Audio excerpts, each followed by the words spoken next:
नमस्कार. Pass TET 2025 या YouTube चॅनलवर सगळ्यांचं स्वागत आहे. आजचा आपला प्रश्न अतिशय सोपा आहे. हा प्रश्न TET पेपर 1 किंवा 2 मध्ये येऊ शकतो आणि आधी येऊन गेलेला आहे. उपसर्ग घटित शब्द आणि प्रत्यय घटित शब्द ओळखा.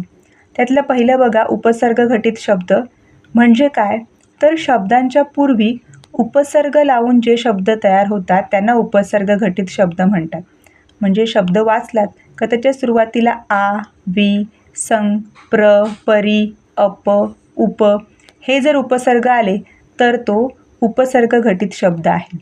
आणि शब्दांची उदाहरणे बघा दिलेली आहेत. कुठले शब्द असतात तर आहार, विहार, संहार, उपहार, परिहार यांसारखे शब्द येऊ शकतात. आता प्रत्यय घटित शब्द म्हणजे काय? तर शब्दाच्या शेवटी शब्दाच्या किंवा धातूच्या पुढे एक किंवा अधिक अक्षरे लावून काही शब्द तयार होतात. अशा अक्षरांना आपण प्रत्यय असं म्हणतो.